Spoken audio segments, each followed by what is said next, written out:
Look, I understand that it just sucks to be dealing with digestive issues, and when you're trying to research to find some answers, it's really hard to find anything that makes sense. Like, why doesn't it make sense? And with some of these digestive issues, it can literally ruin every aspect of your life. I was touring professionally as a stand-up comic, and I lost my voice, and I know now that that had to do with some digestive issues that I was dealing with.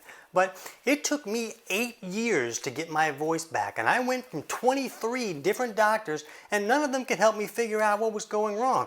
And everything just seemed to be making me worse and worse. And I finally got to the point where, look, these doctors needed to piss off, and I was just going to figure this out myself. And I just started traveling the country to every nutrition seminar I could find to try to get some answers. And it took me a long time to figure it out. So now I write books and I make courses to try to help people find their answers a whole lot faster than it took me. And I'm not a doctor here giving anybody medical advice. I'm basically just you 20 years later. I'm just a guy that ran into some trouble and had no choice but to find some answers if I ever wanted to be able to talk again. So now you can just learn from the struggles that I had how to get your answers a whole lot faster. And one of the biggest pieces of information that I found was that you're not going to find an answer to a digestive problem. With pretty much any digestive symptom or issue that a person can have, there can be 3 or 4 different possible underlying causes creating that. So the remedy that's going to help one person can make another person with that same symptom a whole lot worse. So understand that this is going to take some effort. You're not going to watch a 60-second video clip and fix everything that's been going wrong in your body for the last 30 years. It's just not how it works. This is going to take some work to learn about why these things go wrong, understand how to figure out which problem is creating the issue for you, and then do the work to correct that. So I don't want to see people in the comments like, whippersnapper, quit yammering on and just tell me what I should take so I can get off the toilet. You know, Roscoe, I don't know what you should take because I don't know your situation. And it sounds like you might not either. So you really need to be willing to put in some effort to figure out what's causing the problem so you can turn it around. So if you've seen our channel, we have hundreds of different videos where we talk about different digestive symptoms or issues that can come out, or how digestive issues can create other health issues. But I don't have one video that really goes through everything, that helps a person create a total digestive reset. So instead of me explaining this whole digestive process and how to fix every aspect of it in 1,700 videos, I want to have this video so I can point people to that if they need to dig deeper into understanding that digestive process. So in this video, I'm going to help you understand how the digestive process should work. I'm going to help you understand signs that things are going wrong and how to understand which aspect of digestion really needs help. I'm going to share studies along the way if you want to dig deeper into these topics. And I'm going to help you understand what steps are most likely going to turn the situation around for you. Let's jump in.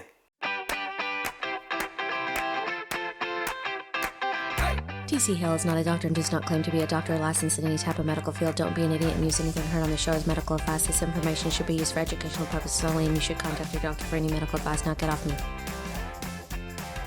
So let's head to the smartboard so that we can dig into this a little bit. And you can see there's a wide variety of digestive issues that can come up, and in severe cases, these can really make it harder just to live or to have a livelihood, or even just to watch like an old episode of Different Strokes. Like, some of these things can really mess a guy up. But in this video, I'm going to help you understand the most common underlying causes for these issues, and you're going to be able to see why some of them can have more than one possible underlying cause. And when we look at this digestive system, I kind of want to run through how this is supposed to work just real quick, and then we'll come back and dig into this. And remember, this is not going to be a 30-second video. We really want to understand what's going wrong, because when you understand what's going wrong, it makes it a lot easier to figure it out. If you're just throwing darts at the remedy dartboard, it's going to take a long time to figure out some answers. I know it did for me, because you're not addressing what's actually going on with you, you're just addressing the symptom. So we want to understand this a little bit. And when we look at the digestive process, it's a complicated situation here. I mean, the digestive process like starts in our mouth before the food even gets in there. But I just really want to focus on 2 major parts of the digestive process, and you're going to understand that when these malfunction, which is very common, it has the ability to kind of mess up some of these other things as well. So When we eat food, our stomach should make hydrochloric acid, or HCl. And this stomach acid is there to help us acidify that food to start the breakdown process. We really need to break down that food so that we can access the nutrients in that food. That's kind of why we eat food, to get fuel and nutrients. And if we can't break that food down, the body can't use that. The body can't just take a piece of chicken like, oh, I'm going to put this right here and build a muscle. It has to be broken down into elemental nutrients like amino acids and vitamins and minerals and fatty acids. So we need this digestive process working, or it's going to create a lot of side effects and symptoms that we experience. But beyond that, the deficiencies that can come from an inability to break down your food and get the nutrients out can be very problematic. So it's very important that we're making enough stomach acid to acidify that food correctly. And inevitably I'll hear from somebody that'll say, oh, well, that's not the problem for me. I have acid reflux, so I have too much stomach acid. I even have to reduce that a little bit or it causes all kind of problems. And this is a really common misconception, and it's a very big deal. So the reality is that in most cases, acid reflux is caused by a lack of stomach acid. So there's this valve at the bottom of the esophagus called the lower esophageal sphincter, or LES, and that's meant to open up so that food can come in, and then once that food is acidifying, that LES valve closes so the food and the acid doesn't come back up and burn us. The problem is that LES valve is triggered by stomach acid. So if somebody is just making a small amount of stomach acid, then it's not enough to trigger that valve to close, and now the small amount that they're making is going to come back up and burn them. So if we look at the Cleveland Clinic website, which is one of the biggest, medical research types of hospital people in the world, and basically when they talk about hypochlorhydria, which is the name for low stomach acid, they say that hypochlorhydria means your stomach isn't producing enough hydrochloric acid. Hyperchlorhydria means it produces too much. In the US, people most often attribute their digestive troubles to hyperchlorhydria, and they often use medication to suppress their stomach acid. Millions of people do it every day. I did it. 23 different doctors told me it was a great idea. But in fact, symptoms of chronic reflux or heartburn can also be caused by hypochlorhydria.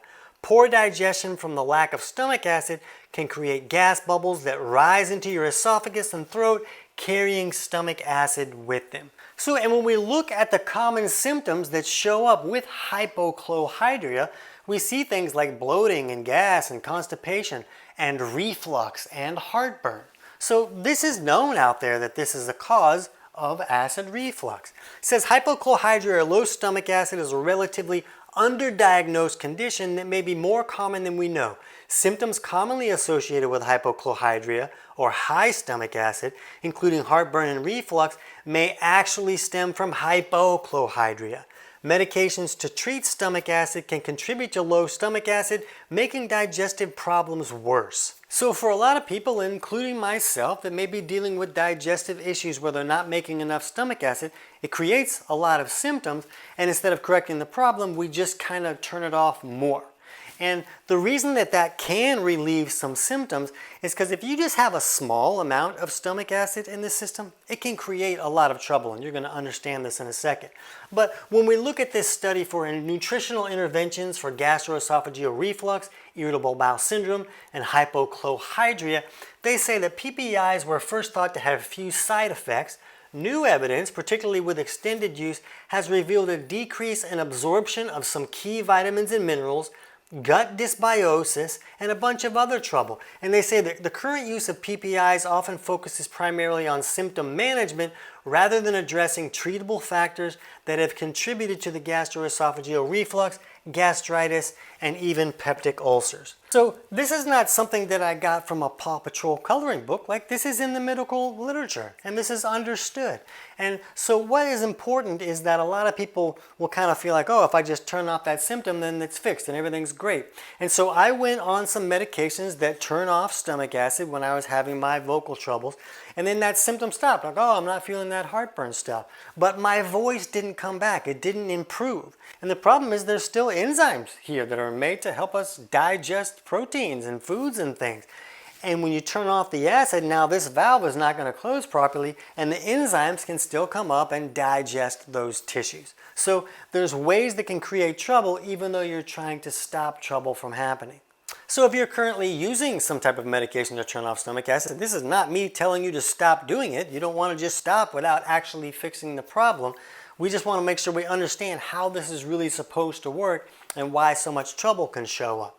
So once the food is acidified here and it leaves the stomach, it comes down here into the duodenum, which is the first 10, 12 inches of the small intestine. Some people like to call it duodenum, but it's a lot more fun to say duodenum. So when the stomach acid comes down here into the duodenum, that triggers the gallbladder to squirt this alkaline bile down to help us neutralize those acids. We need those acids to be neutralized.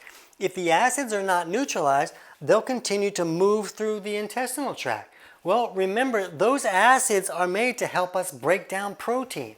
Well, guess what your intestinal tract lining is made of? It's protein. So if that's moving through there, you're basically going to digest the lining of your intestinal tract. And your body doesn't want that to happen, so it'll bring all the water that it can to that intestinal tract to cool off those acids and then rush them out the back door and we come shooting off the toilet like a rocket. So this is the body trying to correct a problem that's going on.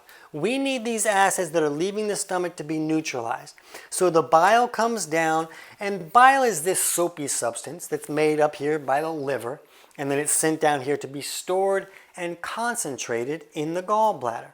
And then when it's time to call on it, it sends it down to help us neutralize those acids, but also help us emulsify our dietary fats or break those down so that the body can use those. So we need to be able to digest fats correctly to be able to access fat-soluble vitamins like A, E, D, and K. Those are kind of a big deal, right? But it's very common for someone not to be making enough stomach acid for a wide variety of reasons. And it's very common for someone's bile to become too thick and sticky to flow correctly.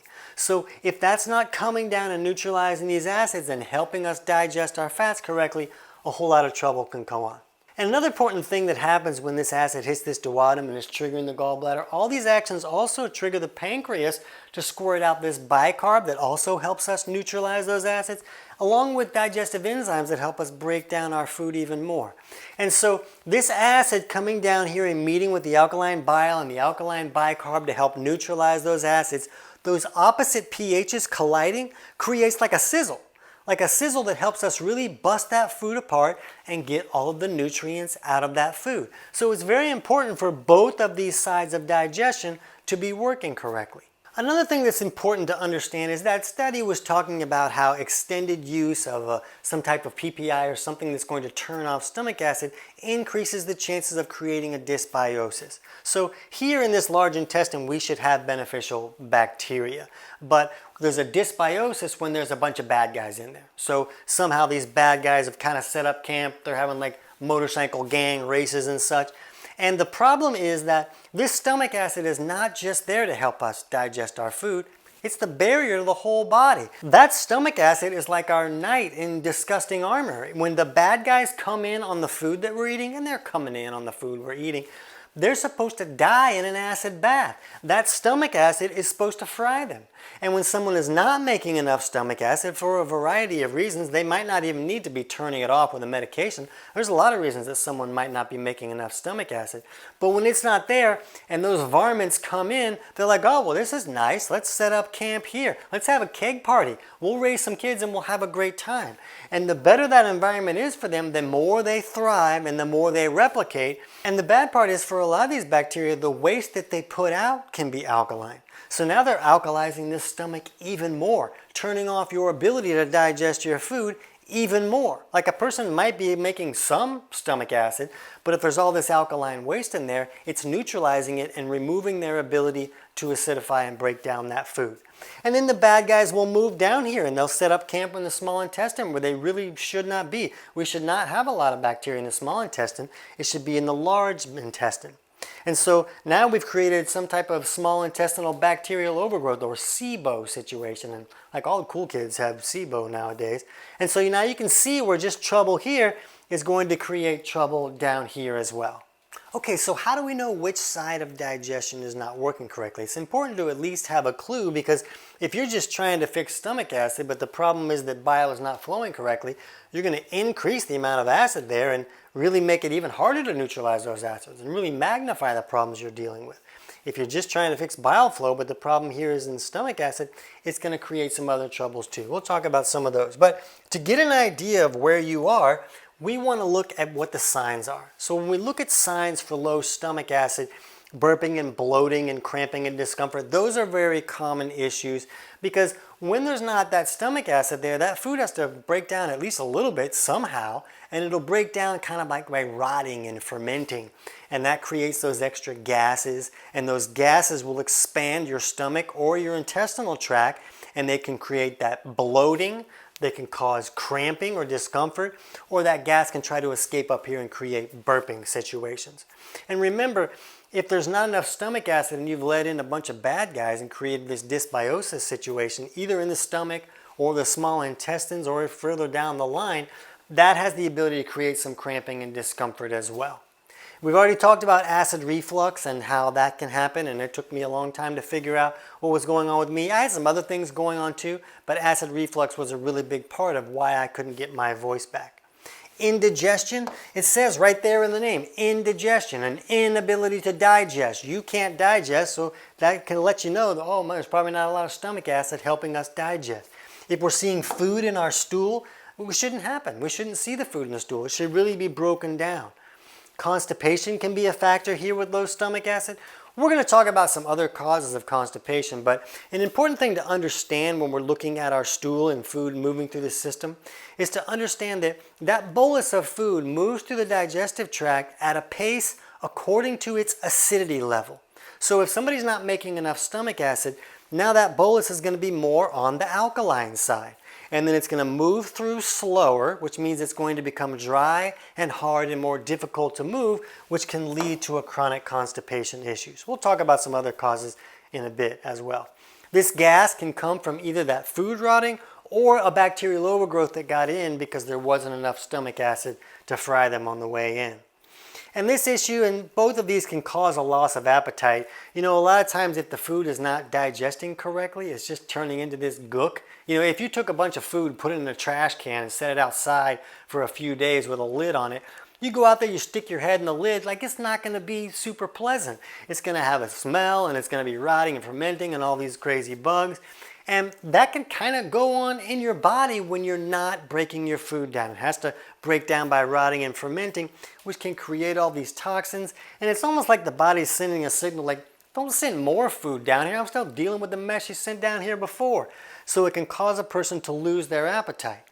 But on the other side of that, for some people, instead, they'll just be hungry all the time because they're not breaking down their food enough to get the minerals and vitamins and nutrients out of that food that the body needs to function correctly. So the body's sending this signal of, hey, we kind of need some stuff here, send me some more things down here, and it makes the person kind of where they always want to eat because the body's not getting what it needs. Recurring nausea, just kind of that same line of loss of appetite issue, just because the toxins are kind of filling up the system.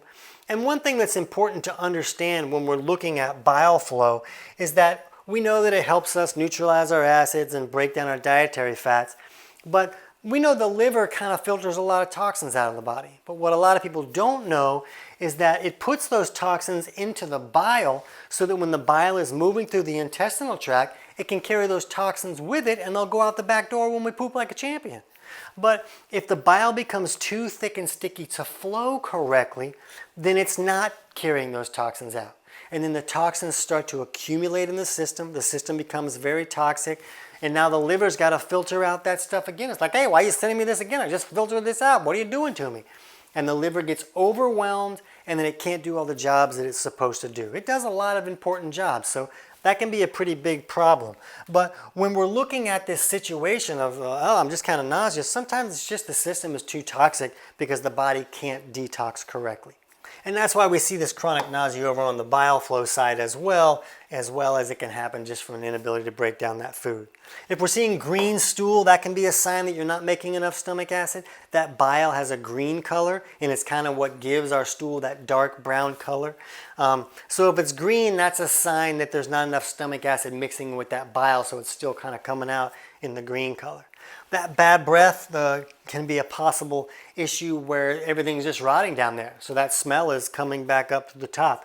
Cravings are very common here because your body's not getting the nutrients that it needs. So it's just screaming like, can you give me some sugar? Can you give me something that I can use in place of that other stuff that I need? And if your blood pressure is low, like the systolic number, which is that top number, if that's below 112, that can be a sign that there's not quite enough minerals and nutrients in the system and that blood pressure is going low. And an interesting sign of low stomach acid can actually be poor bile flow. You know, when we're talking about this stomach acid coming into the duodenum and triggering the gallbladder to shoot that bile down, if the stomach acid isn't coming down there, then it doesn't trigger the gallbladder.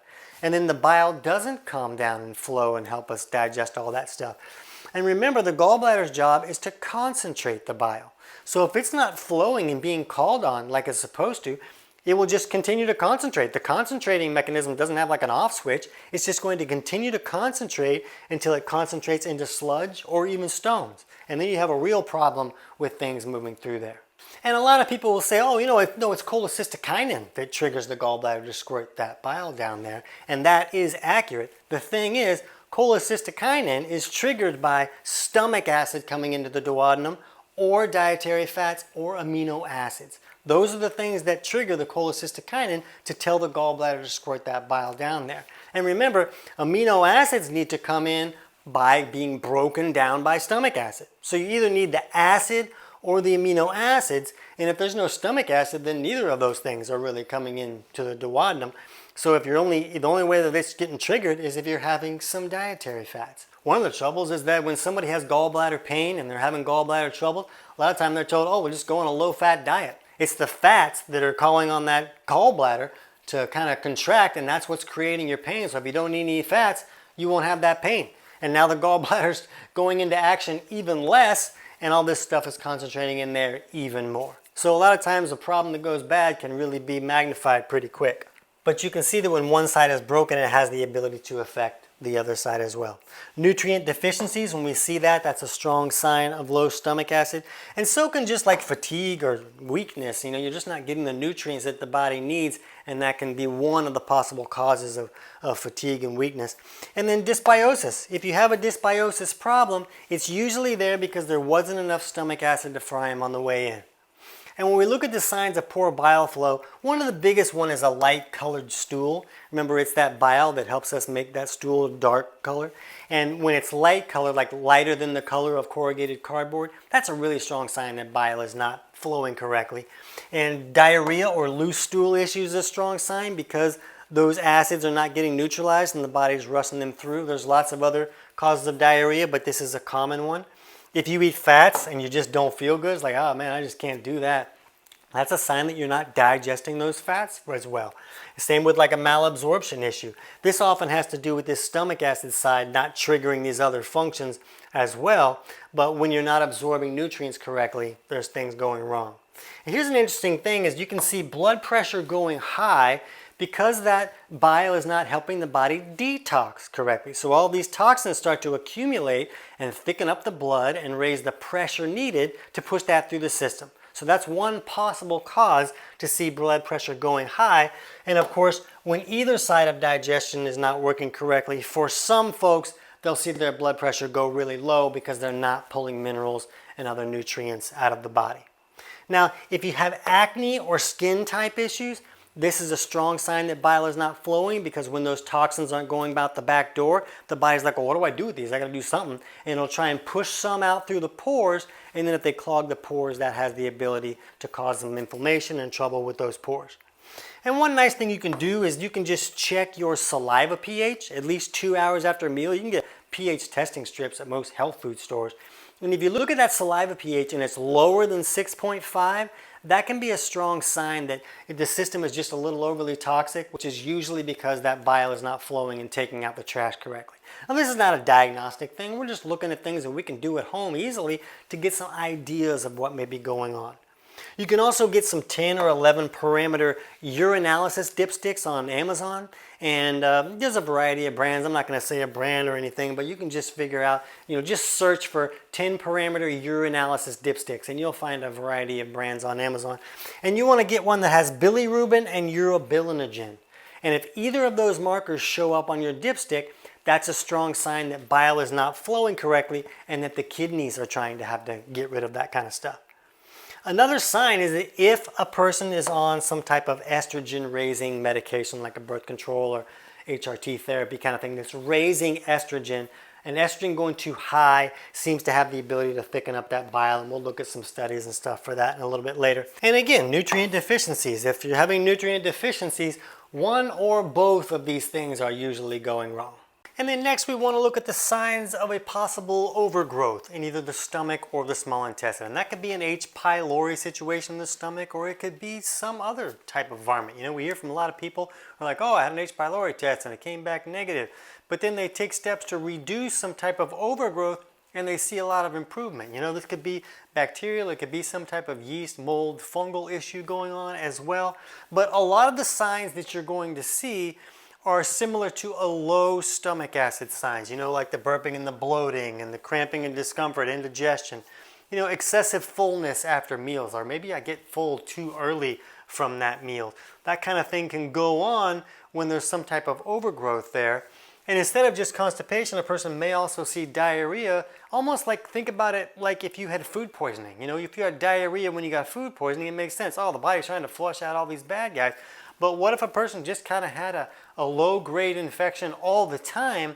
That could create a chronic diarrhea type response.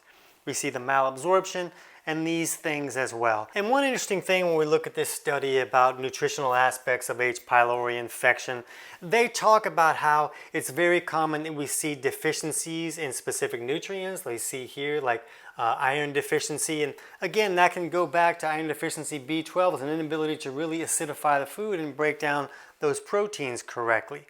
And the main mechanism related to malabsorption is this component is the modified intragastric pH. So we're seeing a modified pH in the stomach when H. pylori is present, and a lot of people even believe that H. pylori has the ability to reduce our ability to make hydrochloric acid. A lot of people view that like hydrogen is kind of what they're scarfing up, and then we need that hydrogen to make hydrochloric acid. So in this study here, they even say that as a consequence of these effects, H. pylori is also associated with childhood malnutrition in developing countries, either for the occurrence of malabsorption or for the increased susceptibility to enteric infections caused by hypochlorhydria. So like we talked about before, we see these low stomach acids and an increased ability for other bad guys to come in and take over as well.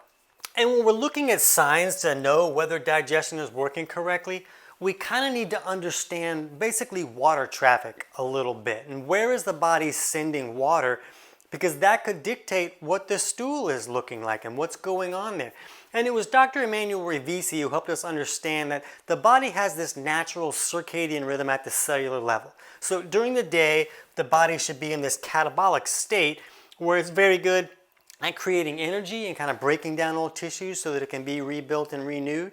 And then at night, the body moves into this anabolic state where it's very good at sleeping and resting and then repairing and rebuilding. So both of those functions are great. We want all of those things.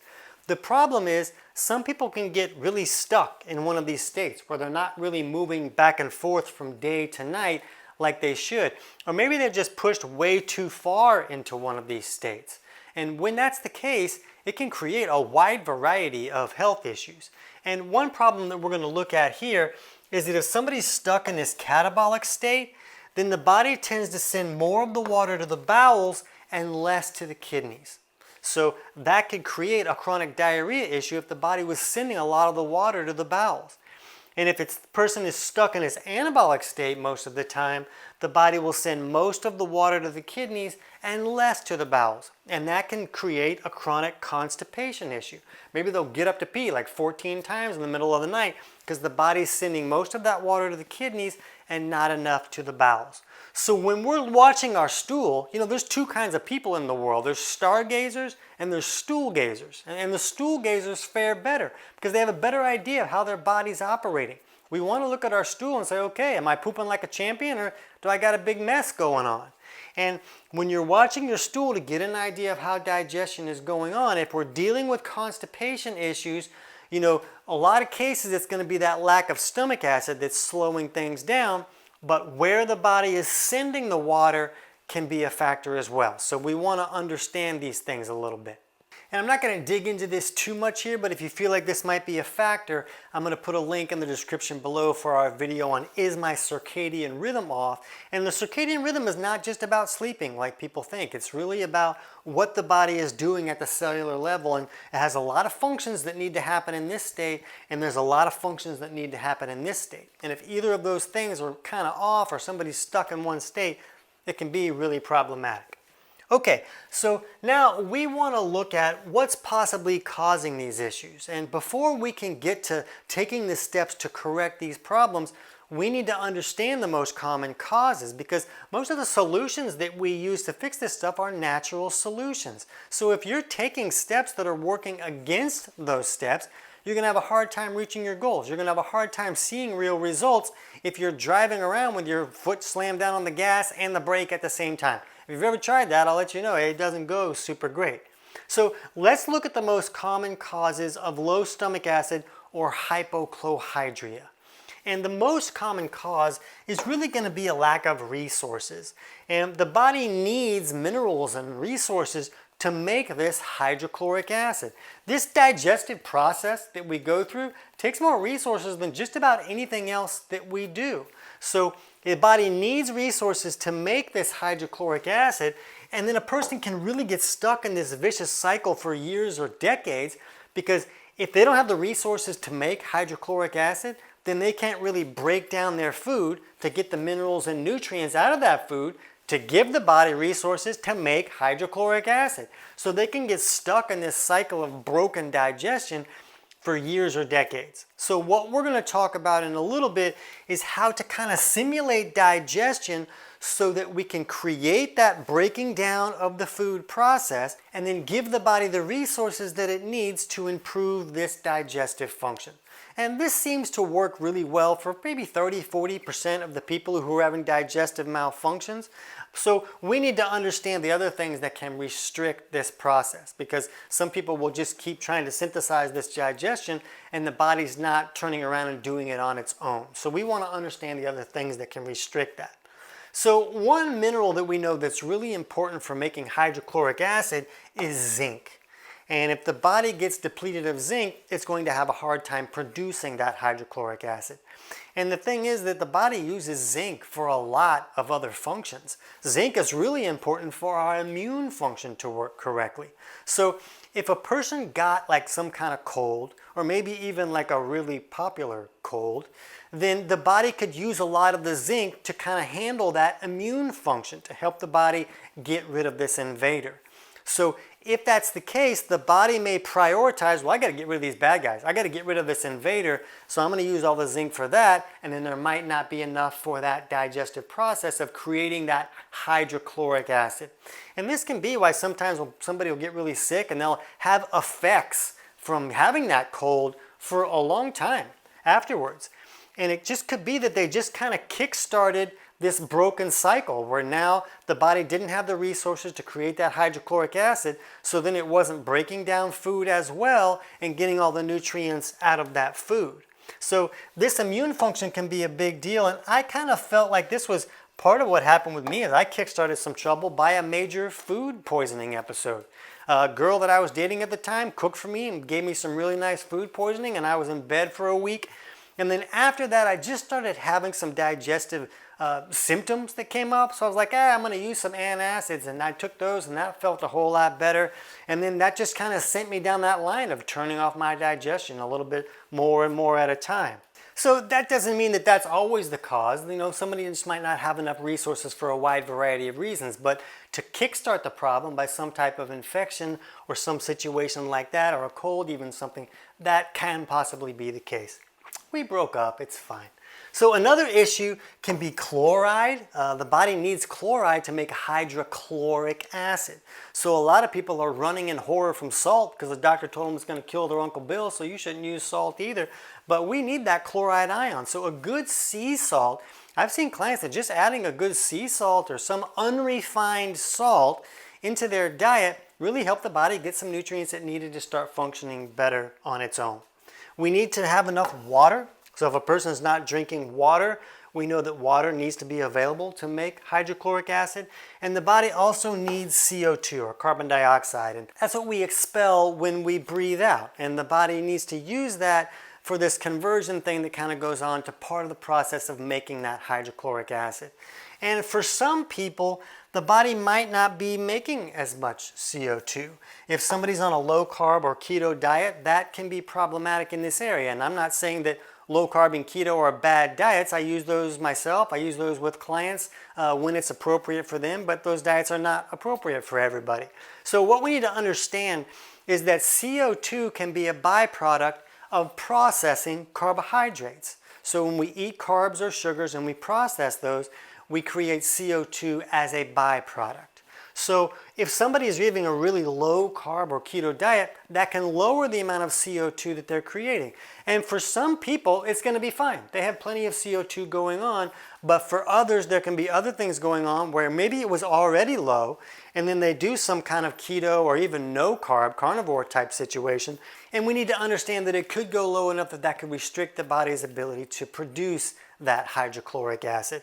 We also need to understand that the body uses CO2 to help balance out the pH of the blood. The pH of the blood has to stay in this narrow range, and if it goes too far in either direction, we just kind of die. So the body doesn't really want that to happen. And one mechanism it uses to regulate that pH is it will adjust the rate at which we breathe. So if the blood starts leaning a little bit too far on that alkaline side, then it will slow the rate at which we're breathing in an effort to hold on to more of that CO2, because CO2 is acidic and it can help balance that out. If the blood's leaning a little bit too acidic, it'll increase that rate that we're breathing to huff off more CO2 and help balance out that pH. So the thing that we need to understand is that's a priority to the body. We may just want, I just want my digestion to work better, but the body's like, hey, I got other things that are a little bit more important. Because when the blood starts leaning too alkaline, what's called the Bohr effect kicks in. And that tells us that when the blood is too alkaline, that oxygen can't leave the blood and go down to the tissues so that it can be utilized correctly. Oxygen's kind of a big deal. So that can be an important thing to the body. So if it's slowing the rate at which we breathe in an effort to hold on to more CO2 because the blood is leaning too alkaline, then it may want to use more CO2 for that purpose, leaving less available for that digestive process and the production of hydrochloric acid. So we also need to understand this can be happening with insulin resistance, because the CO2 is a byproduct of processing carbohydrates. If somebody's leaning insulin resistant and their cells are not listening to that insulin, then they're not really processing those carbs or sugars effectively. So if you're not processing them, you're not producing as much CO2. It's very common for us to see a really low breath rate and someone's blood leaning a little bit too on that alkaline side with clients that are insulin resistant. So if that's the case, if someone's insulin resistant, that may also cause the body to be trying to hold on to more of that CO2 to balance out the pH of the blood and making less available for that digestive process. That oxygen utilization is a really big deal to the body. And that's why we need to understand that fixing this problem is not always just a supply and demand issue. Oh, I'm going to give my body zinc, I'm going to give it chloride, and then it's just going to make all these things happen. Sometimes the body has priorities that we don't really understand what's going on. Another thing to think about is maybe somebody has gastritis where there has been inflammation in that stomach and it has damaged those peroneal cells that are in charge of making that hydrochloric acid. That has the ability to be a problem.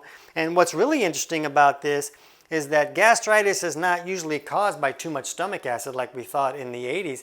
We see now that it's usually caused by infections in the stomach and some type of bacterial overgrowth like an H. pylori situation that's creating that inflammation.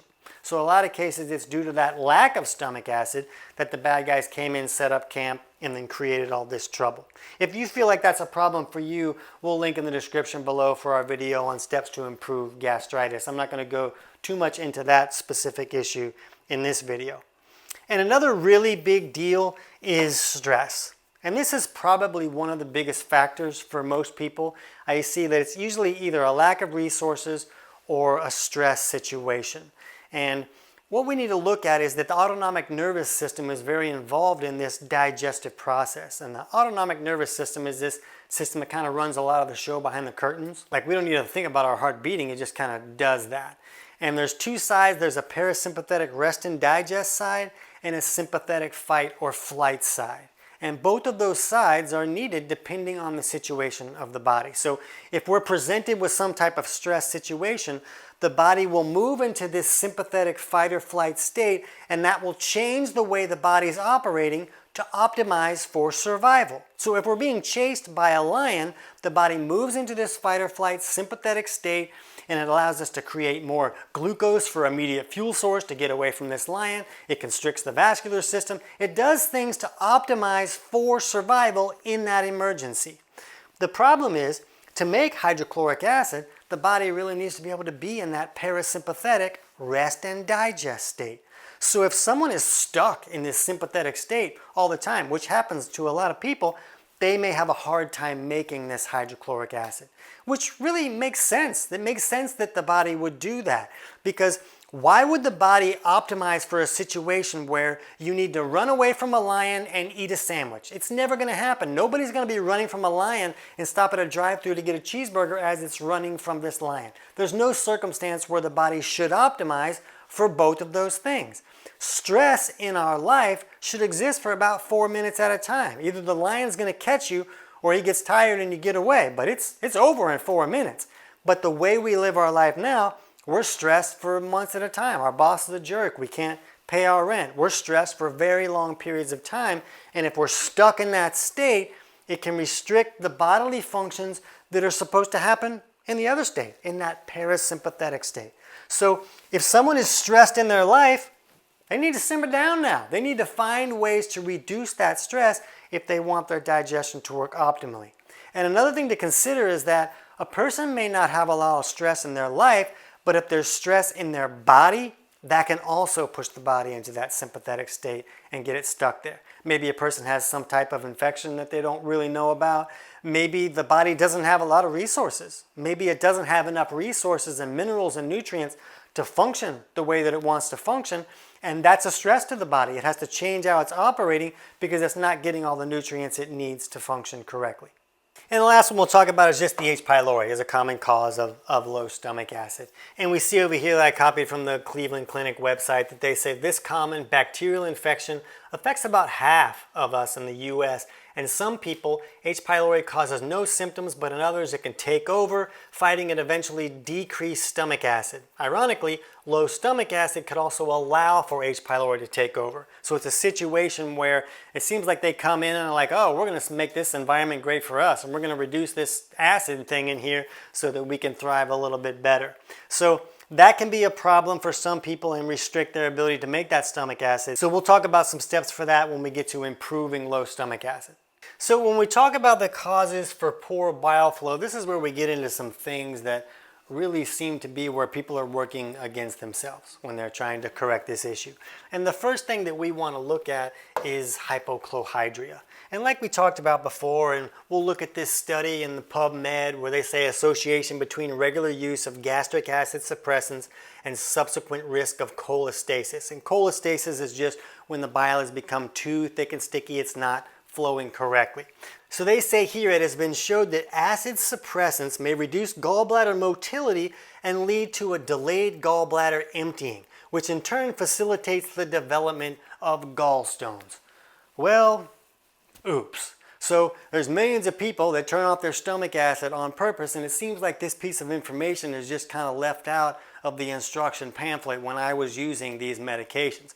So we need to understand that this stomach acid is important to help that bile flow. And just keep in mind that they're talking here about the lack of stomach acid when using a PPI that turns off that stomach acid. But somebody could have a lack of stomach acid for any of those other reasons that we talked about. They don't need to be using a PPI to have a lack of stomach acid and therefore magnifying their ability to create this cholestasis issue. So this is a really big piece of information. It should help us understand that just because my background is in stand-up comedy and I'm currently wearing Spider-Man pajama pants while I film this, doesn't mean that somebody can't find life-changing information in this video. This piece of information for some folks absolutely will be.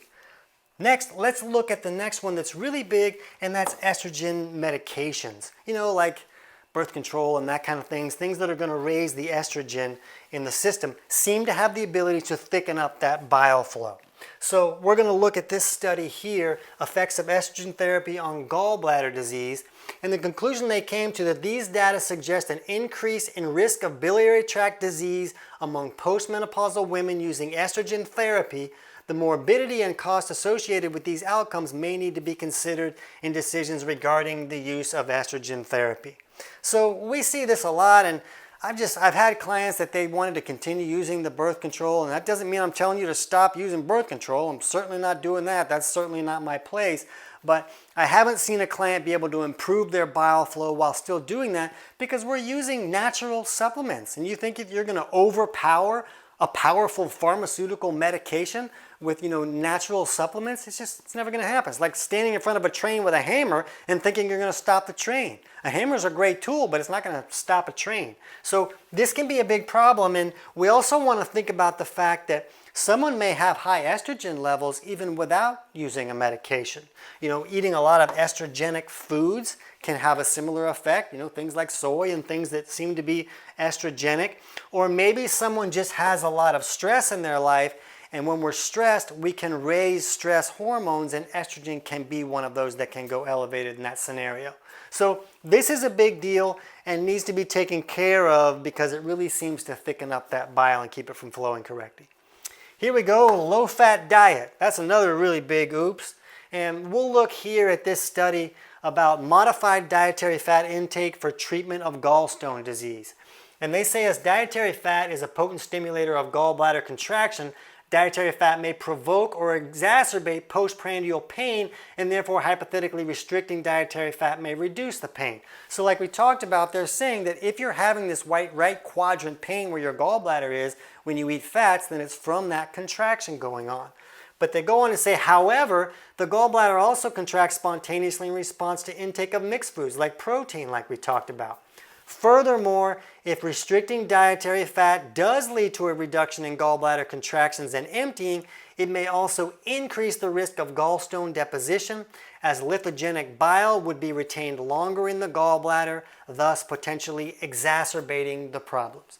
And to understand that all the trouble that this could cause just by low-fat diets and thickening up the bile, we see here under this study of fat absorption and lipid metabolism and cholestasis, they say that many reports have indicated the existence of significantly decreased fat-soluble vitamin levels under cholestatic conditions. Fat-soluble vitamins are highly dependent on intraluminal solubilization of bile acids, and lack of bile flow inevitably results in malabsorption and depletion of fat-soluble vitamin stores. So that's a really big deal when we want the body to get the nutrients it needs to function correctly. So they're explaining to us right here that a low-fat diet is really problematic if somebody already has gallbladder problems, but if you understand what's actually happening, when you're not consuming these dietary fats, you're reducing the amount of effort that the gallbladder is going to put into moving this bile out, which means it's going to stay in there longer and become more concentrated and thick and sticky. So that may be one of our biggest mistakes of the 80s, not counting mullets and parachute pants, of course.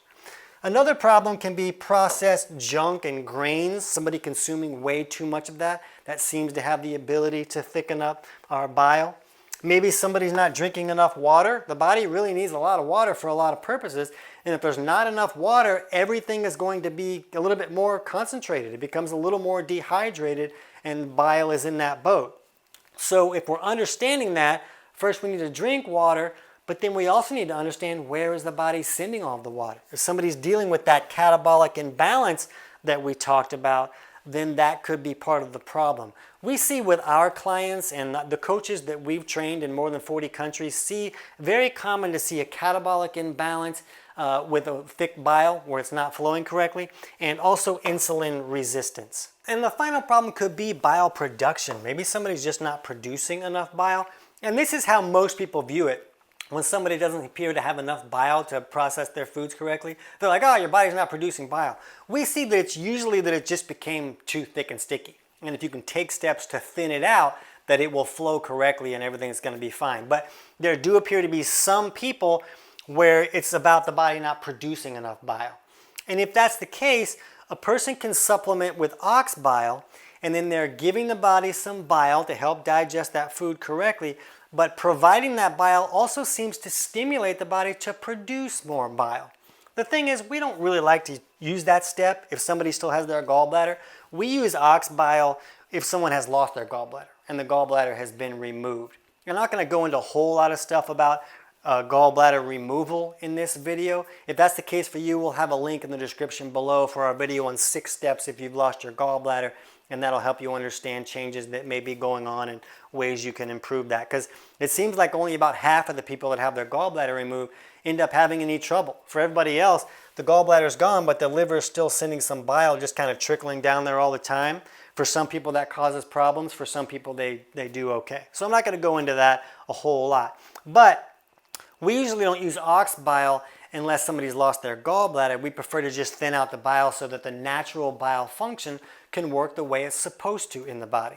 Because when you supplement with ox bile, you have to take it in through the stomach. And remember, that bile is alkaline, so you're alkalizing the stomach that you really want to have more acidic. So one of the biggest mistakes we see people make is that they take ox bile with their food, and they're just turning off their digestion before it has the ability to really acidify that food. So if somebody's supplementing with ox bile, it's very important that it's used away from that food so that it's not going to neutralize those acids. But again, we don't want to do that if we can just fix the natural bile function. Just help the body work the way that it's supposed to work anyway. So this seems a little bit rare, but it's important to understand that it's a possibility. Somebody may just not be producing enough bile. Okay, so moving on, let's look at the most common causes for some type of overgrowth in the digestive system. And the really big one, like we talked about, is going to be the hypochlorhydria.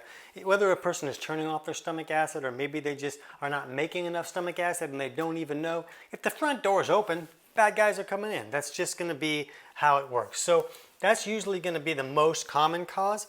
But another interesting one can be poor bile flow. And a lot of people feel like bile has antimicrobial properties to it.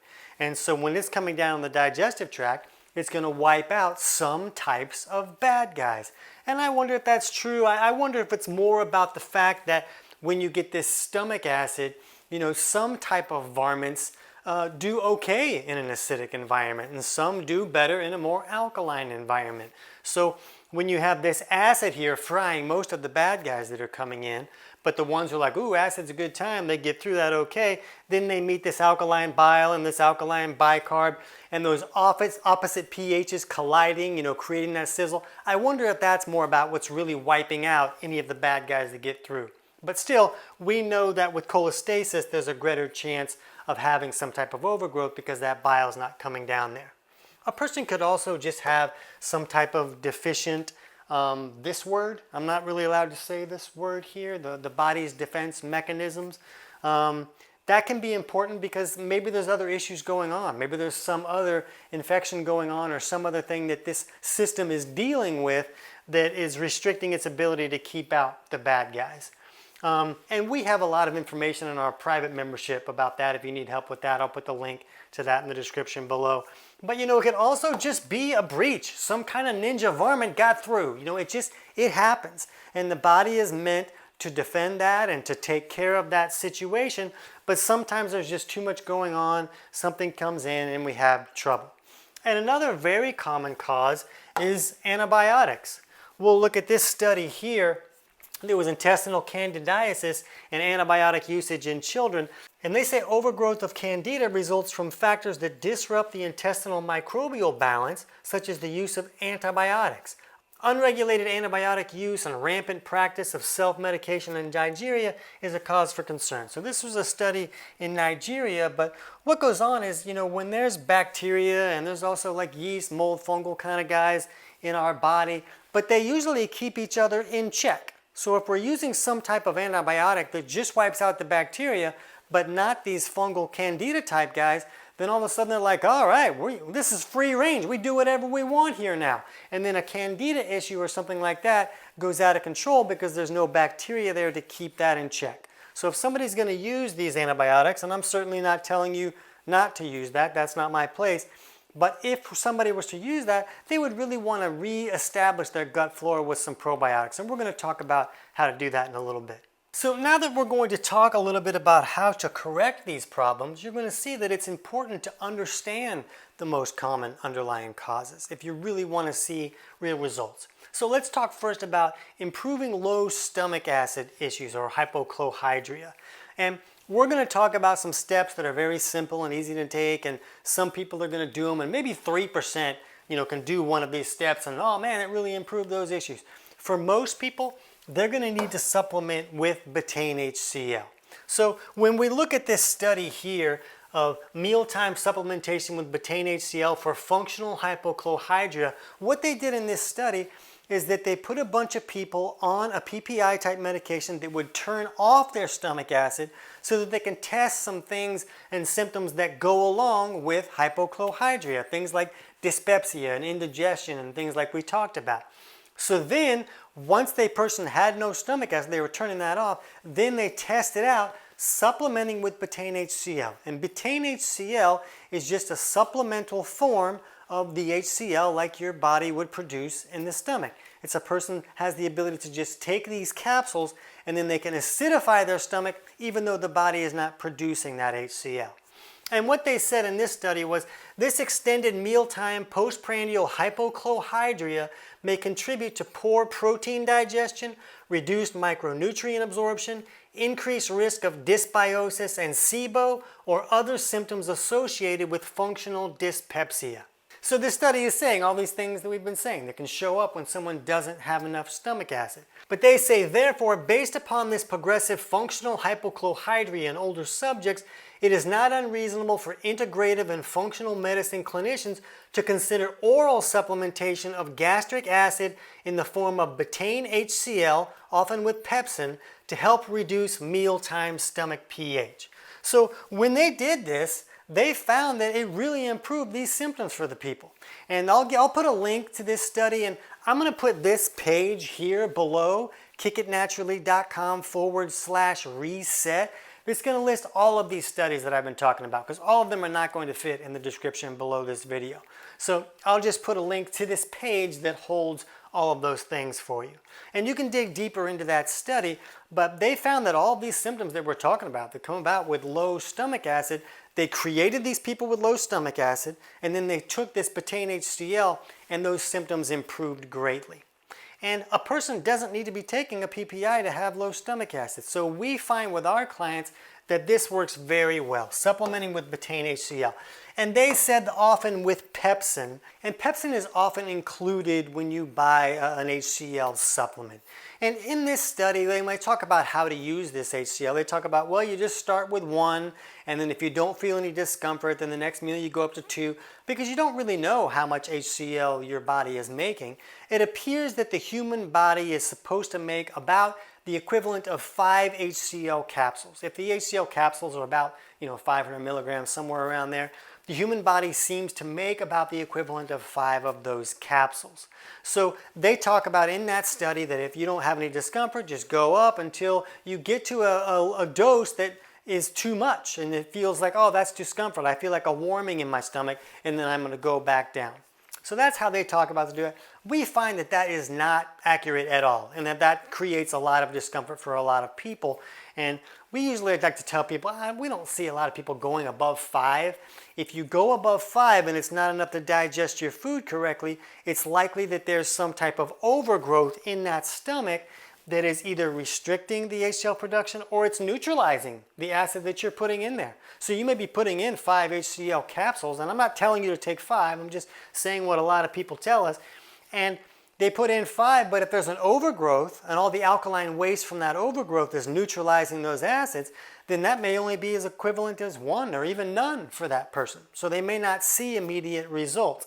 They may need to take steps to reduce that overgrowth, and then the HCl that they're putting in there will be more effective. And we'll talk about how to do that in a second. But with the pepsin really is beneficial to help us break down our food. That's something that is made in the stomach and that helps us break down protein very effectively.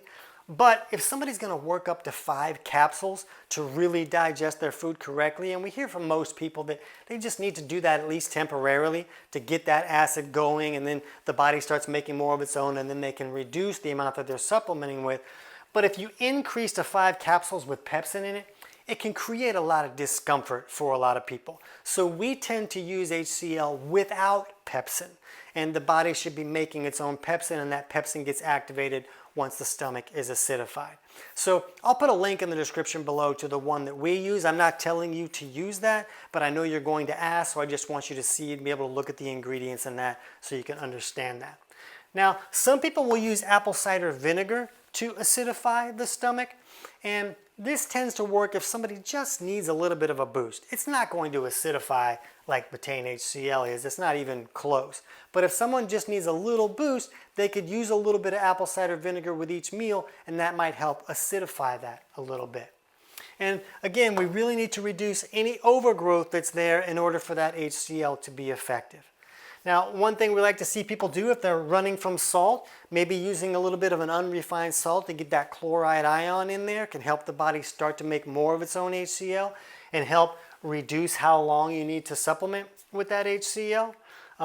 If you have low mineral levels, if we looked at our blood pressure and we saw that that systolic number was lower than 112, that's a sign that mineral levels are low in the body, and you're going to want to take steps to lift those minerals. And the trick is that we really need the digestive process working correctly to get all the minerals out of our food. We can supplement with some minerals, and that can help some, but if you can synthesize this digestion and get that HCl going to help acidify the stomach, now you can start breaking down your food more to get more minerals out of your food to raise those mineral levels.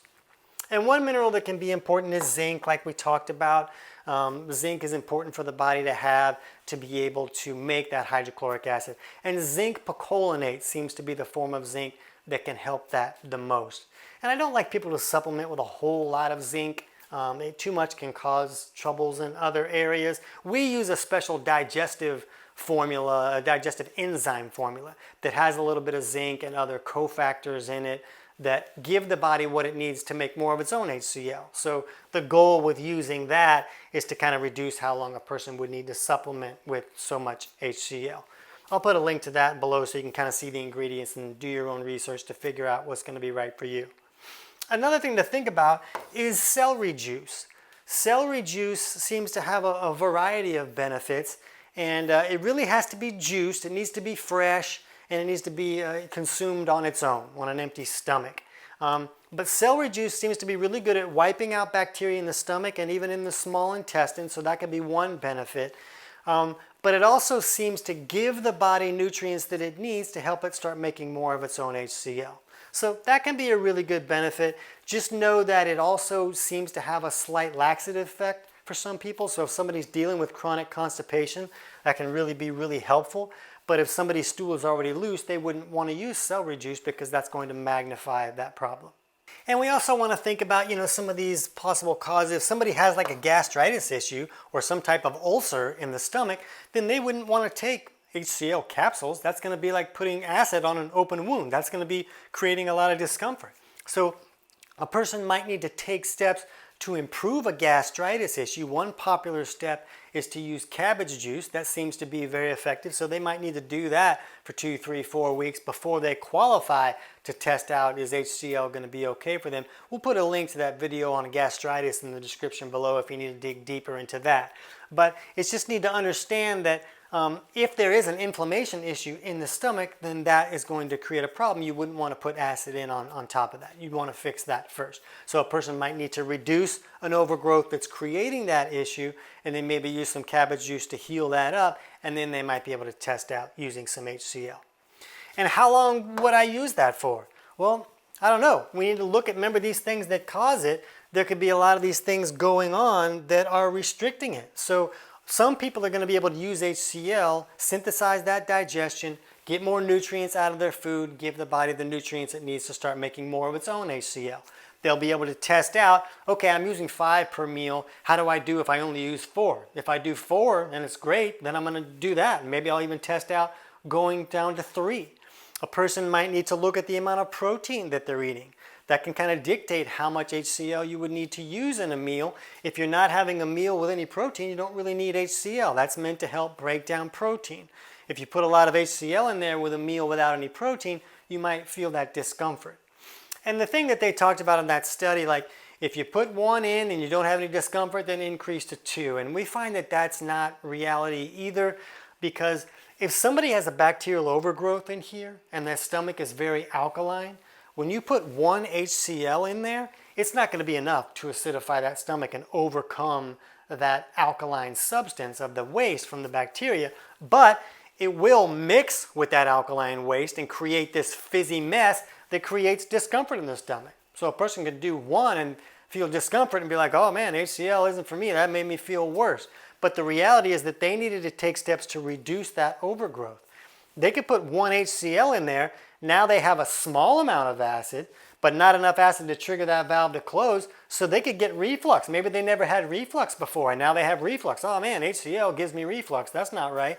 But the reality was they just didn't acidify the stomach enough to trigger that valve to close. So if somebody's dealing with reflux and we see a client that already has reflux, we like to see them take steps to reduce an overgrowth before they start using HCl. Maybe use some steps that we'll talk about in a minute for a few days before they test out HCl to reduce the odds of that overgrowth waste mixing with the HCl, creating all this gas and pressure that's going to push that acid back up and really magnify the acid reflux symptoms that they're having.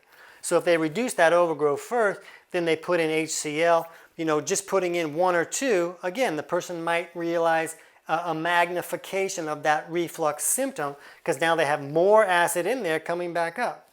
But if they can increase to a dose that's going to acidify the stomach enough, then that'll acidify the stomach enough to trigger this valve to close and that reflux symptom will stop. So it can be a little bit tricky. When you start taking HCl, there's some discomforts that can happen, and the reality is that the people that experience the most discomfort are usually the people who need it the most. So it's about understanding what steps to take to get past that and understanding what your body is trying to tell you when you're experiencing those discomforts. But yeah, if we don't fix like this stress thing, then that's not really going to fix the problem. You're going to continue to need to supplement with that HCl to digest correctly. If there's other of these things going on that are magnifying the problem, then it's going to take longer. But if you can start reducing the dose and still you feel good, you don't have these digestive symptoms coming back, and you can go down to none and everything is still great, then you know that your body is now making enough HCl on its own and you don't need to supplement with the HCl anymore. Okay, let's talk a little bit about improving bile flow. And one really easy and free step that you can do is just to reduce processed foods and like processed grains kind of thing and get that out of your diet. Eat more real food and that can start to help improve this bile flow. And if somebody's had a problem for a long time and it's a significant problem, doing this is not going to fix it. But if somebody just has a slight problem, that alone could be enough to fix the problem. And then the easiest and the most effective step is supplementing with a supplement called Beet Flow from Empirical Labs. And we're not the manufacturer. This is not like a paid programming video kind of thing. This is just the supplement that we use with our clients. And I know you're going to ask. I'll put the link in the description so you can see the ingredients. Just understand that you don't want to use like a beetroot supplement. That's not going to do the same thing as this Beet Flow does. And we use this and it just works really well. We also do a specific flush with it that really seems to speed up the process of thinning out that bile. But that's all it's doing. It's just help to thin out the bile. So if you can do something to thin out the bile, then you can get that moving. And people talk about a lot of other things that are supposed to help, and we just don't see it work, so we don't want to tell you to do that because then you're like, that didn't work at all, this guy's stupid. But when we use something that we know works, then a person gets results. Now, you can also do coffee enemas or coffee suppositories, and this is like, you want me to stick what where? And I know it can be a little bit intimidating at first, but what this does is it has the ability to dilate that biliary pathway.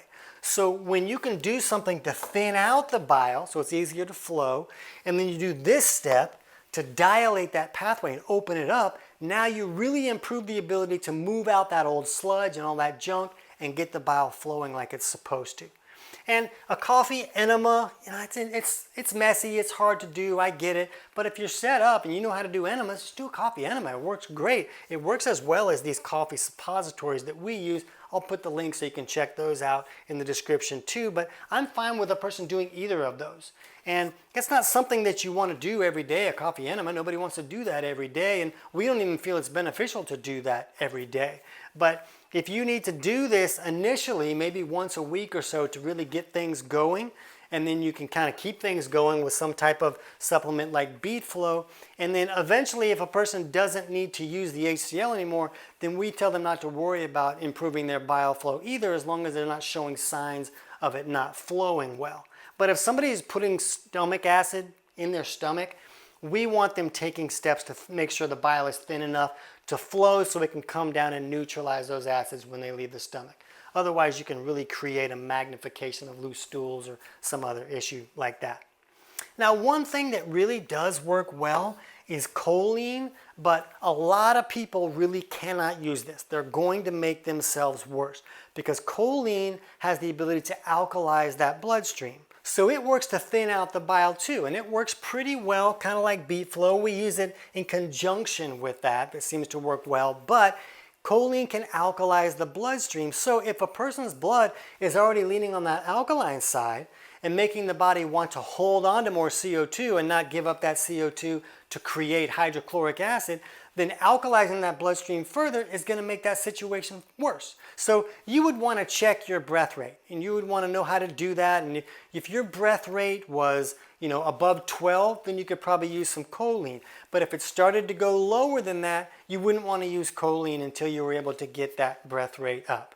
And we go over how to do all of those self-tests and stuff, and how to figure out, am I leaning too far on the catabolic or anabolic side in our free digestion course. And I'll put a link in that description below as well. And that's just a free course that kind of walks you through how to look at the different aspects of digestion and how to run these simple self-tests at home with tools you can pick up at a pharmacy or a health food store. But that talks about how to look at that breath rate to figure out, can I use choline or not? Because it can be helpful, but you don't want to use it and make things worse. So don't just use it because I said it's cool. You want to know if it's right for your body chemistry. If estrogen is high, taking steps to lower that and bring that down can be helpful. A lot of people use things like calcium diglucarate or DIM, and those seem to be effective at bringing down high estrogen levels, because the high estrogen levels are going to work against you in thickening up this bile more aggressively than some of these steps are going to help improve it. And a person can also try consuming more fats. And this can be a little bit tricky, because if bile really isn't flowing, consuming fats is going to make a person feel lousy. They're going to feel nauseous or like, I'm just bloated and yucky. So they might not want to really increase that unless they're taking some of these other steps. But as they take some of these other steps and get things moving, remember that increasing the amount of fat that you're consuming is going to call on the gallbladder more. More activity in the gallbladder is going to get that stuff flowing, keep it from staying in there and concentrating and getting sludged up, and that can help improve that bile flow. And finally, if you're stressed, you got to simmer down now. You're not going to be able to be stressed and fix this. It's going to work too much against you. And I get it. Things in life can be stressful, but just put whatever you can in your favor. You can put things in your favor. Just relax for 2 minutes a day. Some people never do that. If you can do that, now you're putting a little bit something in your favor. You can also, what you can do is you can turn off the news. Have you ever once watched the news and felt good? Like it doesn't happen. You don't feel good watching the news. It's very stressful. The world is awful, but you don't have to carry that awful on your shoulders. Just turn it off, And people will say, oh, well, I need to be informed. But do you? Are you really in charge of all that stuff that you're watching there? You're probably not. If something really bad is going on, you're going to know, because you'll go into the grocery store and they'll be out of toilet paper. So just simmer down. Find some way in your life to reduce that stress so that you can improve this bile flow and let your body function a little bit better. And most people are not going to experience symptoms when they're improving bile flow, but if a problem is significant and it's been backed up for decades and a person starts to thin that bile so it's flowing now, then a lot of those backed up toxins can start coming out. And then a person could experience some symptoms like maybe they feel lousy or maybe they have some type of skin rash or something where the body's just trying to push toxins out through the skin because it can't deal with everything that's trying to come out. And if a person just slows down how aggressive they're going and maybe increases their water enough to help the body wash out, that usually goes away pretty quick. But for most people, they're going to do fine when they start to improve bile flow and they'll just start to see an improvement with their symptoms. Now, let's look into a little bit of improving an overgrowth. And when we're doing this, remember we got to wipe out these bacteria. And we talked about the celery juice. That can be really beneficial. Another thing that's natural could be D-limonene, which is basically an orange peel extract. And it's really good at wiping out bacteria in the stomach, maybe some in the small intestine as well too. A person might burp up some orange flavor and be like, oh, I remember eating oranges, and that's just because it's made from orange peel extract. Mastic gum is another thing that can be beneficial, and it really works as almost like, it's thought to be like an antibiotic for the intestinal tract, a natural version of that, just because it kind of goes and wipes out all these guys through there. But that means that it could also wipe out some good bacteria, so you would want to replenish good bacteria after doing mastic gum for 1, 2, 3 months, depending on how significant a person's issue was. Grapefruit seed extract can be helpful if the things are leaning more on that yeast mold fungal side. Grapefruit seed extract is very beneficial at getting rid of that issue. And in a lot of cases, when a person has one type of overgrowth, they'll kind of have both because the door is open to letting in all these bad guys and the environment is set up for them to thrive. So they might not just have just bacteria or just yeast type situations. It could be bad guys in both of those areas. And we like to use some herbal antimicrobials, and a lot of formulas out there that have things like oregano oil and wormwood and clove, and we'll put links to some below, but you can just look at ingredients and see what you want to use. But some antimicrobial herbals can be very beneficial. And just know that a person is usually going to have to use more than one thing. They're not going to be able to just do one thing and nailed it. Most of these things, when you're using natural substances, a person's going to have to be a little bit more aggressive. And remember that if it's like something aggressive like H. pylori, then it can be withstanding some of these things, and you might have to use more than one thing. When we look at this study on H. pylori, on the long-term prospective study of H. pylori and non-ulcer dyspepsia, they did a study where they showed, okay, how do these symptoms go when we remove this infection or we reduce it? And how does it go if somebody doesn't really reduce it? And they say that at 1 year, those with persistent H. pylori infection had a higher score than those remaining clear of the infection. And they go on to say, in addition, persistent H. pylori infection was associated with more additional treatments than those who eradicated it. And these results suggest that H. pylori plays an important role in the symptoms of non-ulcer dyspepsia. And that non-ulcer dyspepsia just means that they are not digesting their food, and we understand that that can come from a lack of stomach acid. And with that information and studies like that, you'd be like, oh man, they should really be helping people understand how to reduce this bacterial overgrowth to help that digestive system function again. But then we see studies like this about H. pylori and dyspepsia, where they say there is no doubt that H. pylori is not a sufficient cause of non-ulcer dyspepsia because it is well documented in the literature that dyspepsia can occur in the absence of infection and infection can occur in the absence of symptoms. So because it's not the answer for everybody, they say that it's not the answer for anybody. So that's kind of what the medical world likes to do, is they're looking for an answer. So when this doesn't work for everybody, what if that's the cause for you? We already know that there's other causes of dyspepsia. Dyspepsia can come from an inability to create that stomach acid. So a person might not be able to make stomach acid because they don't have enough nutrients to do it, or maybe they're too stressed. It might not have anything to do with an infection. But just because someone else is having the issue for a different reason doesn't mean that that's not going to help that guy over there who has that infection. Now, is this the stupidest thing I've ever heard? I can't say it is. I've heard some pretty stupid stuff. But when I explained this to my 4-year-old, she was smart enough to say, but Daddy, that's really stupid. So I'm not saying it's stupid, but my 4-year-old thought it was stupid.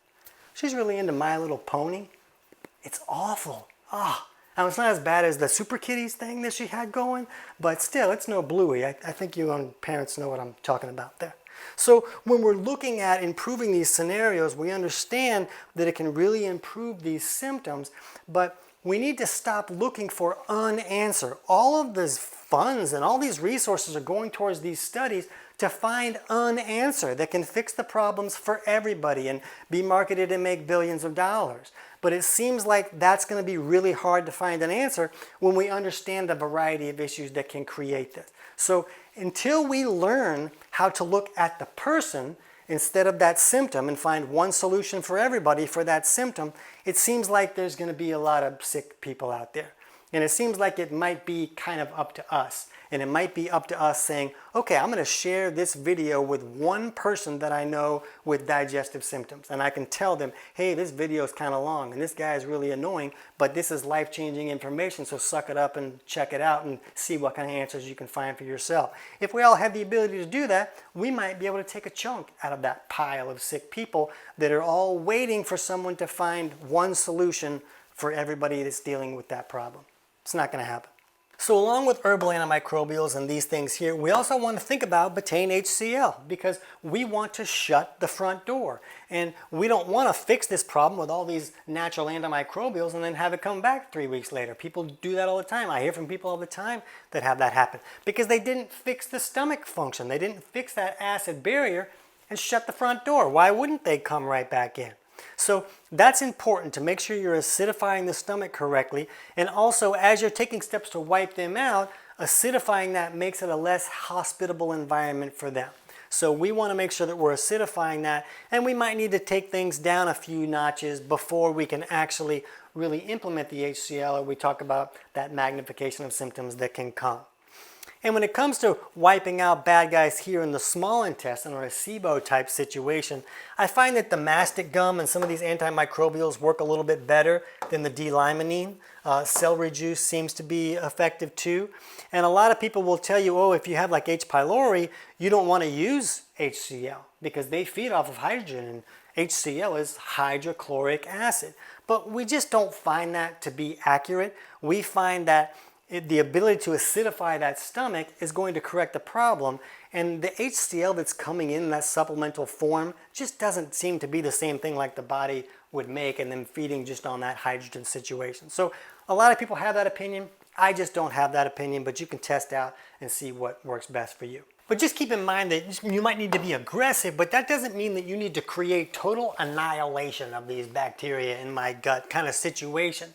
You usually don't. Like those studies show, most people have H. pylori in the system and they do just fine. It's when it gets out of control. So if you get things to a point where it's more in control and the body has the tools it needs to manage the situation, then most people do pretty okay when they're looking at an overgrowth and kind of resetting that situation. Okay, let's move on. So every pony, everywhere, get out of my head. Why can't we watch something that doesn't make me want to pull my teeth out? You're 4, you're not in charge of everything. Oh no, don't cry. That's pretty much how that goes. So when we're looking at enzymes and probiotics, enzymes are important because that's part of what helps us really break that food down into those elemental nutrients that the body needs so that we can function correctly. And the body makes some enzymes, and the foods that we eat contain enzymes. The problem is, if that food is cooked or processed, that kills those enzymes. So for most adults, we need to be supplementing with digestive enzymes. And for most people, they'll need to do that indefinitely. That doesn't mean you have to do it for every single meal. You're not going to fall apart if you forgot your enzymes when I went to the restaurant. But for most people, we're going to need to use those digestive enzymes indefinitely. And that's usually the only one that you're really going to want to use indefinitely. These other things that we're talking about are used to kind of correct a malfunction until you don't need them anymore. You don't need those training wheels anymore. And some people will need them a lot longer than others, but with enzymes, we really want to use them, and I don't use a ton with clients. I'll just just take a capsule with each meal, and that's usually fine. If you can get one that has a little bit of zinc picolinate in there, that can be great, especially initially. If you're having to use betaine HCl to acidify your food, if you can get an enzyme that has some zinc picolinate and other factors that'll give the body what it needs so it can start making more of its own, that's great. You want to avoid something that has ox bile in it. A lot of people, these manufacturers will put ox bile in digestive enzymes with HCl, and again, you're driving with your foot on the gas and the brake at the same time. Ox bile should go in away from food if a person needs to supplement with it. It should not go in and be neutralizing the acid while we're trying to digest the food correctly. And just remember that enzymes are not magic. A lot of people will tell you oh, just take enzymes and you're going to fix all your digestive issues. Well, it's not going to fix low stomach acid. It's not going to fix bile that's not flowing correctly. So usually this is just a step that goes along with correcting any malfunctions. When we're looking at probiotics, also not magic. A lot of people will say, just take probiotics and you're going to fix your constipation and all these kind of things. And it just doesn't work out that way. And we like to see people fix these malfunctions, take care of an overgrowth, and then repopulate with some probiotics. For a lot of people, if they put probiotics in while they have this major overgrowth, they're going to feel horrible. Oh, I got all this cramping. I was so nauseous. I had discomfort. I was way more bloated. And it's because you're putting in these good guys and they're battling with all the bad guys that are in there. And it can create a lot of discomfort. So people will put in probiotics and that made me feel way worse. That's not right for me.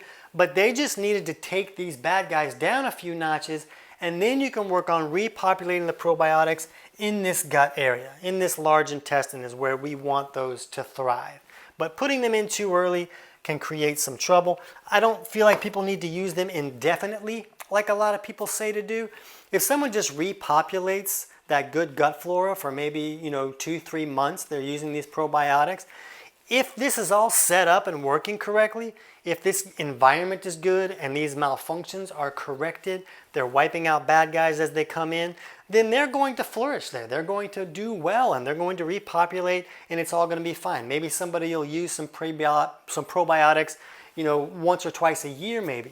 And using prebiotics is okay too. I have a video about should I use it if I have SIBO. And if you have SIBO and you're concerned about that, I'll put the link to that video below. But adding in some fermented foods is fine on occasion too when you're to the point where you're adding in probiotics. I find that it works best just to put a variety of strains in there, not just to use, here's my bottle of probiotics that I use, and that's all I use. If you can add some fermented foods in there, or even different varieties of probiotics from time to time while you're replenishing, that seems to work a little bit better. And we even use a specific probiotic to do what we call a probiotic test, where after we've done enough work to wipe out any bad guys that are there and we've corrected these malfunctions and things are going better, we'll take this probiotic and we'll have a client take one on an empty stomach in the morning. Probiotics should be taken on an empty stomach, not when there's stomach acid going in there and going to fry them all. So away from food, we like to put the probiotics in. We'll take one of these capsules and then see, does that create any discomfort for you? If it does, that could be a sign that those good guys are going in and battling with too many bad guys. And we might need to do more work to kind of bring that down a few notches. But if you do okay with one, then the next morning you could do two and see, does that create any discomfort?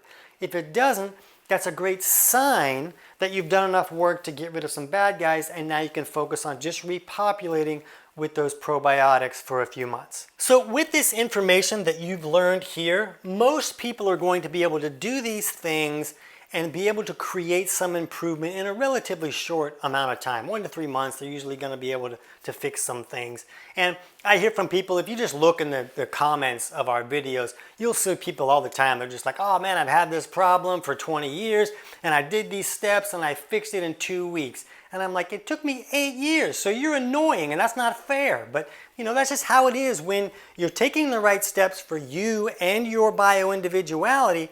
Then the process can go a lot faster. Most people struggle for so long because they're working against themselves. They're either working steps that are maybe appropriate for their symptom, but not right for the cause that's creating the symptom for them, or they're working with two different things that are actually working against each other. And people do that a lot. A lot of times when clients come to us, we help them more than anything by just having them stop doing the wrong thing. So that's pretty common. But for most people, they'll be able to fix this, but a good 40-50% of people are going to need to do some troubleshooting and kind of work through a few things. And that's okay. That's better than taking 10 years and just throwing remedies at the remedy dartboard. So the most common troubleshooting that we'll see with reflux is that somebody's going to have that overgrowth there, and when they put the HCl in there, it's not going to be enough to acidify that stomach correctly, and all the gases that that overgrowth is creating is going to push everything back up and magnify those reflux symptoms. So taking care of the overgrowth is really necessary. Not using enough HCl is the next biggest mistake that we see, where they just put in a little bit and now it's going to come back up. We need enough to trigger that valve to close. And another problem is that a person could have a hiatal hernia here, where the stomach is kind of pulled up into that diaphragm a little bit, and then that LES valve that's supposed to close gets a little jacked up and it doesn't really close correctly. So no matter how well they acidify the stomach, it might not close and their reflux will just keep getting worse. So we'll put a video below in the description about how to correct a hiatal hernia if you think that could be a problem for you. And when it comes to constipation, again, they might take HCl and like, okay, I acidified this food, so it should move through the pathway a lot easier now. But if there's an overgrowth either here or here, they could be putting out that alkaline waste in either location. And if this is all alkaline from that waste in the small intestine, that's really going to slow things down, and that's not going to correct the constipation. So if that's an overly alkaline situation here from the overgrowth, that's a problem. And another big problem is with constipation is that the person is often dealing with that anabolic imbalance that we talked about before. So the body is sending too much water through the kidneys and not enough to the bowels. So that course that we'll put for free below in the description kind of walks you through how to figure out if you're leaning too far on that side. So that may be some work that you have to do. You may have to look into that and figure that out. And if you prefer to read, chapters 3 and 4 of my book, Kick Your Fat in the Nuts, kind of walk you through that same process and figuring out digestive stuff. And it also shows you how to do those simple self-tests for this anabolic stuff. And I'll put a link in the description below so you can get that whole thing totally for free. You don't have to get that on Amazon. And then with diarrhea, the biggest problem is usually that a person will take steps to improve bile flow, which should help them neutralize those acids. So they may take steps to improve bile flow, but that doesn't mean that they've taken enough steps to improve their bile flow. If it's really backed up, some people might need to be really aggressive. They're not going to be able to just take, beet flow for a week or two and fix it. They're going to need to be more aggressive to fix that problem. So that's usually a troubleshooting issue. And maybe the diarrhea is not caused by the poor bile flow. It could be some type of infection that the body's trying to rush out of the system. They could be dealing with that catabolic imbalance, where the body's sending too much water to the bowels, so they need to correct that in order to fix the loose stool issues. Or they could be having this unchanged bile, really, where they have bile that's flowing okay. Maybe the gallbladder's even gone, it's flowing all the time. But there's not enough stomach acid to acidify the food, so then the bile is not meeting with that acidity and turning into this process that it should be like as it moves through the system. It's moving through here, still in that format of bile, like it is up here. It shouldn't be like that down here. And that can irritate this intestinal lining to where now it's irritated because it's way too alkaline. So instead of slowing it down, it's irritating it so much that the body rushes it out there. This is a little bit more rare to see, but it's important to understand in case it comes up. So we've given you a lot of stuff here, but that doesn't mean that there might not be some troubleshooting. And inevitably somebody will be like, oh, well, I have more fancy things than that. I have delayed gastric emptying, or I have slow peristalsis. And there's lots of fancy names for things that go wrong out there. But in a lot of cases, when you understand the main malfunction that's going on, either a lack of HCl production, a lack of bile flow, some type of overgrowth, or water going to the same place, a lot of these fancy names just end up being names for the symptom that is going along with your situation, like inflammatory type of names for things. Well, if you have acid that's not being neutralized, if you were to put battery acid on your arm every day, don't you think that would create some inflammation? It's going to create a problem there. So over time, this acid, as the body's trying to rush it out the door, is going to create inflammation in that digestive tract. And now you're labeled with this inflammatory issue when maybe it was just a problem of the bile was not neutralizing the acids as it came out. So, slow peristalsis is a thing that makes us sound like our intestinal tract is broken. It doesn't feel like moving like it should. Well, remember that things move at a pace according to its acidity. So if there's no stomach acid, of course things are going to move slower. So sometimes it's about reading through some of these things. If you have some of these advanced things, we have videos on pretty much all these topics, and you can just go to our channel, go to the video page, and then just type in that little search box the keyword for what you're looking for, and you'll probably find a video for it. If you don't, let us know and we'll see if we can make one for you.